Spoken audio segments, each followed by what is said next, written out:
Nell'ambito delle attività per l'ampliamento dell'offerta formativa, il Liceo Scientifico Leonardo, diretto dalla dirigente scolastica Inzaierna, ha aderito a un progetto Erasmus in partenariato con il Liceo San Cecil in Francia e il Liceo García Lorca in Spagna.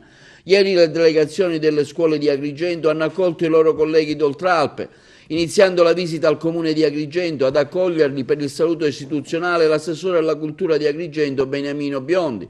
Tra le materie da approfondire quelli sulla raccolta differenziata dei rifiuti, il riciclaggio e la salvaguardia dell'ambiente. Sono sempre più frequenti gli incontri con gli studenti che giungono qui ad Agrigento, soprattutto da paesi europei, e questo ovviamente ci rende molto felici, perché Agrigento in qualche modo, anche per la sua strategica posizione nel Mediterraneo, diventa anche luogo di incontro di cultura. Non fosse altro che per la nostra storia, in qualche modo la città lo è stata, e quindi anche oggi in termini riattualizzati lo si presenta come tale.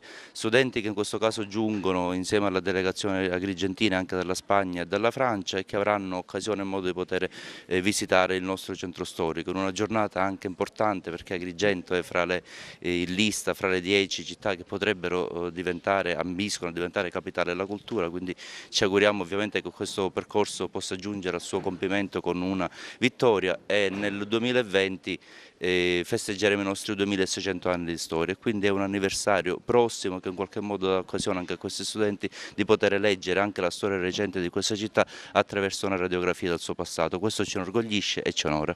È un'esperienza di Erasmus e siamo tanti contenti perché è una città bellissima, colleghi fantastici, è un interscambio culturale valiosissimo. Ieri sera abbiamo visitato le Valli dei Templi, è un'esperienza inolvidabile, meravigliosa. Abbiamo approvato la candidatura per il progetto Erasmus e questo è il secondo anno di progetto e abbiamo l'accoglienza di questi due gruppi partner dalla Spagna, la scuola García Lorca di Albacete e il liceo San Cecil di Albi.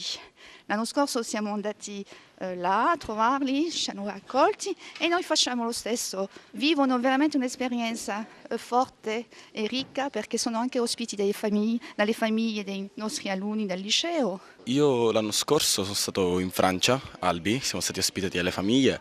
È stata un'esperienza molto interessante perché abbiamo conosciuto il sistema scolastico di queste nazioni, abbiamo anche incontrato e potuto mettere in pratica la lingua che stiamo studiando a scuola, il linguistico. Quindi secondo me una bellissima esperienza per crescere professionalmente e personalmente.